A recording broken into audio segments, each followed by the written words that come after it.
सकाळचं एकदाचं टिफिन गेलं की एवढा सगळा पसारा असतो बघा माझ्या किचनवरती. भांड्यांचा एवढा सगळा राडा, स्वयंपाकाची भांडे, चहा पाण्याची भांडे आणि नाश्त्याची भांडे, एवढी सगळी भांडी असतात आणि एवढा सगळा किचनचा पसारा असतो. आता हा सगळा पसारा मला आवरायचा आहे. कधी कधी तर कळतच नाही की कुठून सुरू करायचं आणि कुठून नाही, कारण की किचन खूपच छोटं आहे. तरीसुद्धा सुरुवात तर करावीच लागणार आहे. तर सगळ्यात आधी सुरुवात मी भांड्यांपासूनच करते. आज तर सँडविच बनवलं होतं, तर भांडे ही थोडीशी जास्तच होती. तर चला आता सगळ्यात आधी मी भांडी घासून घेते, नंतर मग किचन आवरून मग पुढच्या कामांना सुरुवात करेल. हाय हॅलो सगळ्यांना, शुभ सकाळ. कसे आहात सगळेजण? आजचा दिवस तुमच्यासाठी खूप छान आनंदाचा जावो हीच देवाच्या चरणी प्रार्थना करते. स्वागत आहे तुमचं माझ्या मराठी व्लॉग चॅनलमध्ये. तर मला माहिती आहे तुमच्या सगळ्यांच्या घरातही कदाचित सकाळ सकाळी असाच पसारा दिसत असेल, घरात म्हणजे किचनवरती. कारण की सगळ्यांचीच सकाळची खूप सारी घाई गडबड असते. कुणाची मुलांची शाळेची घाई गडबड असते, कुणाची मिस्टरांच्या टिफिनची घाई गडबड असते. तर आता तर मुलांना शाळेला सुट्ट्या आहेत म्हणून मुलांचं तर निवांतपण आहे, पण मिस्टरांच्या टिफिनचं काही सुट्टी नसते, मग ते तर आपल्याला करावंच लागते. आणि आता माझे मुलं तर मोठे आहेत, शाळेची तर त्यांची काही घाई गडबड नसते, पण सकाळी टिफिन मात्र बनवावा लागतो आणि नाश्ताही बनवावा लागतो. तर 8:30 वाजेपर्यंत माझं टिफिन बनलंच पाहिजे, म्हणून त्यामुळे मला सकाळ सकाळी अगदी लवकरच टिफिन बनवावं लागतं आणि नाश्तासुद्धा लवकरच बनवावा लागतो. तर सगळ्यात आधी टिफिन बनलं की मी भांडी घासून घेते आणि त्यानंतरच मग पुढची कामं करते. भांडी घासून झाले की लगेच मी किचन क्लीन करून घेते. मला असं वाटते एकदाचं किचनवरती काम जर झालं, म्हणजे किचनच्या वरती जे पसारा असतो ते जर काम झालं तर पुढची कामं करायला मग सोपी होतात. एकदाचं किचन स्वच्छ झालं की मनाला अगदी समाधान भेटते. मग पुढची कामं तर काय आपण निवांतपणे करू शकतो, पण एकदाचं किचन मला सकाळ सकाळी मात्र क्लीन पाहिजे. कारण की मग जास्त पसारा किचनवरती असला की माझं डोकं काही चालत नाही. म्हणून सगळ्यात आधी मी किचन क्लीन करून घेते आणि बेसिनमधले भांडे सगळे घासून घेते. किचन एकदाचं स्वच्छ झालं की मग मला निवांत राहते. मग आणि एकदाचं किचन क्लीन झालं की मनाला एक वेगळंच समाधान भेटते. आता यावरती असं नाही की हे किचन असंच राहणार आहे, थोड्या वेळातच यावरती पुन्हा पसारा होईल, पण किचन क्लीन केल्याशिवाय तर मला अजिबातच आवडत नाही. आणि किचन क्लीन केलं की पहा किती मस्त दिसायला लागते नाही का? आणि माझं किचन तर खूपच छोटं आहे, पण किचन छोटं असो किंवा मोठं, पण त्याला क्लीन ठेवणं हे आपल्याच हातात असते. आणि काल बाजारात गेली होती तर रस्त्यामध्ये हे एक झाड मला खूप आवडलं आणि रोडावरतीच म्हणजे असं खाली लटकत होतं, तर मी थोडंसं तोडून आणलं आणि इतकी मस्त सुगंध आहे त्याच्या फुलाची. आता बघूया म्हटलं पाण्यात ठेवते, याला जगलं तर मग मातीत लावेल, नाहीतर मग काही नाही, 2-3 दिवस तर फ्रेश राहणारच आहे. तर खूप छान सुगंध येत होती. आणि काल रात्रीचे कपडेही बाजारात गेली, त्यामुळे काही घडी करून ठेवताच आले नाही. तिकडून यायलाच इतका उशीर झाला होता आणि कपडे मग तसेच बाहेरच लटकत होते. तर मी सकाळी काढून आणले आणि मग आत्ताच त्याची घडी करून ठेवते. एक काम जर आपलं पेंडिंग असलं तर सकाळ सकाळी खूप जास्त घाई गडबड होते आणि ते काम केल्याशिवाय काही जमतच नाही. कालचं काम आता आज करावं लागलं, त्यामुळे मग सकाळचं एक काम आता जास्तीचं वाढलं होतं.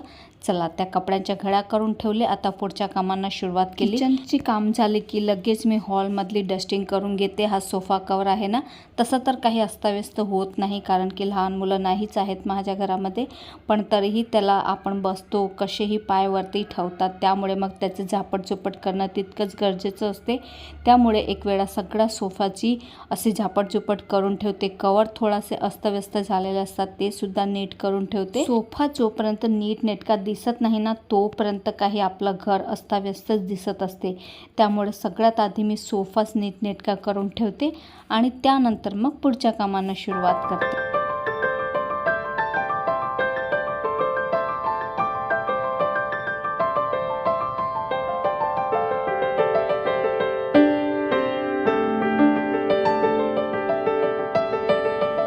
कदाचित सगळ्याच गृहिणींचं डेली रुटीन सेमच असू शकते, थोडंसं आगळं वेगळं असू शकते. कुणाचं टायमिंग चेंज असू शकतो, पण कामं तर आपली तीच असतात.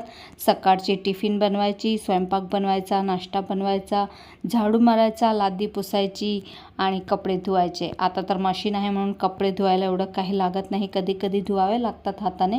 आता एवढं झालं की मग मी अगदी डीपली झाडू मारून घेते आणि त्यानंतर लादी पुसून घेते आणि घरची सगळी कामे आवरल्यानंतरच मी देवपूजा करते. घर अगदी स्वच्छ झालं की मला असं वाटते अगदी निवांतपणाने आपण देवपूजा करू शकतो. नाहीतर जर कामं बाकी असली तर मग अर्धचित आपलं कामामध्ये असते. देवांना फूल चढवत होते तेवढ्यामध्ये बाहेर बघितलं तर गोकर्णाला इतके छान फुलं आलेले आहेत. 3-4 फुलं आले आहेत. चला दाखवते तुम्हाला. आणि लाईटसुद्धा गेली, आता माहीत नाही केव्हा येते केव्हा नाही. चला आधी तुम्हाला फूल दाखवते आणि ते मी देवांना चढवते. आता इतके मस्त 3 फुलं आलेले आहेत.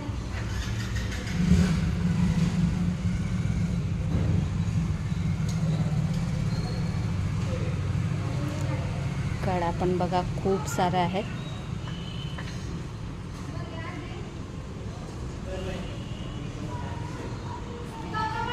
खालती सुद्धा एक आहे.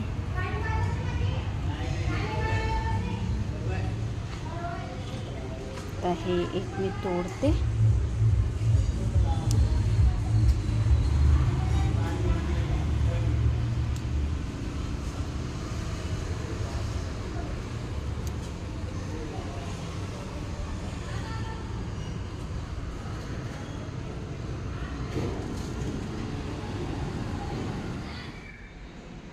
मस्त निळ्या रंगाचे फुलं मला खूप आवडतात. हे फुलं आता हे मी देवांना चढवते. राहू दिले तरी काही अर्थ नाही.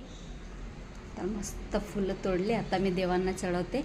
लाईट गेली, आता माहिती नाही केव्हा येते. झाडांना हे राहू दिलं तरी काही फायदा नाही. हे दुसऱ्या दिवशी लगेच कोमेजतात, म्हणून तोडूनच देवांना चढवले ते तरी चांगलं होईल. म्हणून आता मी हे देवांना चढवते. चला आता लाईट कितपर्यंत येते माहिती नाही, बघूया आता पुढे काय काय होते. मस्त निळ्या रंगाचे फुलं देवांनाही अर्पण केले. 3-4च होते, पण राहू दिले तरी हे दुसऱ्या दिवशी कोमेजतात, म्हणून मग मी तोडून देवांना चढवले आणि मस्त अशी देवपूजा केली. देवपूजा केली की मला घर अगदी फ्रेश आणि प्रसन्न वाटायला लागते. त्यानंतरच मी माझी पुढची कामं सुरू करते. आणि आता देवपूजा केल्यानंतर मग माझंसुद्धा थोडंसं आवरून घेतलं. आता भलेही आपल्याला कुठं बाहेर जायचं नसलं तरी असंच गबाळ्यासारखं राहण्यापेक्षा थोडंसं आपलं जरी आवरलं की आपल्याला फ्रेश वाटते आणि काम करायचाही उत्साह येतो. कधी कधी सकाळीच मी आवरून घेते, पण कधी कधी जास्त घाई गडबड असली की मग मी थोडं उशिरा स्वतःचं आवरून घेते, पण आवडते मात्र नक्की. आणि आता चला, आता हा मला एक कापडही कट करायचा होता. याचीसुद्धा मला ड्रेसची कटिंग करायची आहे. ड्रेस नाही, ब्लाऊजच शिवायचं आहे याचं मला. हे कलमकारीचं फॅब्रिक आहे आणि प्लेन साडीवरती याचं ब्लाऊज खूप छान उठून दिसते. त्यामुळे याचं मला एक डिझायनर ब्लाऊज शिवायचं आहे. त्याची आज मला कटिंगही करायची आहे. यामधून मला एक कुर्तीसुद्धा शिवायची आहे, पण बघूया आता कुर्ती कट करायला मला जेव्हा वेळ मिळेल तेव्हाच. आणि ही साडीसुद्धा मी मिशोवरूनच घेतली आहे. पूर्ण प्लेन साडी आहे, पण याला पदर ब्लॅक कलरचा आहे आणि याचं ब्लाऊज पीससुद्धा ब्लॅक कलरचं आहे. आणि पदरवरती खूप छान मस्त याचे लाल रंगाचे टॅसल्स दिलेले आहेत आणि घातल्यावर ही साडी खूप छान दिसते. त्यामुळे मला खूपच जास्त आवडली ही साडी. आणि आता याचं मला ब्लाऊज पीस कट करायचं आहे. आता आज तर काही शिवणं होणार नाही, पण कटिंग करून ठेवलं की मग जेव्हा वेळ मिळाला तेव्हा मी शिवून घेते. आता बघूया कधी मुहूर्त निघते. तर तसं तर 2-3 ब्लाऊज पेंडिंग झालेले आहेत शिवायचे आणि ड्रेसही 2-3 पेंडिंग झालेले आहेत. पण आता सध्या इतकी कामं वाढलेली आहेत की मला मशीनवर बसायला वेळच मिळत नाही. तर म्हटलं चला कटिंग तरी करून ठेवूया, किमान जेव्हा वेळ मिळेल तेव्हा बसता येते मशीनवरती आणि मग लगेच शिवतासुद्धा येते. त्यासाठी आता मग मी अस्तरची आणि मेन फॅब्रिकची कटिंग करून ठेवते आणि मग नंतर वेळ मिळेल तेव्हा याला शिवून घेईल. दोघीही ब्लाऊजची कटिंग करून ठेवणार आहे. चला तर मग आजचा हा छोटासा व्लॉग मी इथेच थांबवते. अपेक्षा करते तुम्हाला आजचा व्हिडिओ आवडला असेल. व्हिडिओ आवडला असेल तर व्हिडिओला लाईक करा, शेअर करा आणि चॅनललासुद्धा सबस्क्राईब करायला विसरू नका. भेटूया पुन्हा अशाच एका नवीन आणि इंटरेस्टिंग व्लॉगसोबत. तोपर्यंत स्वतःची काळजी घ्या. बाय.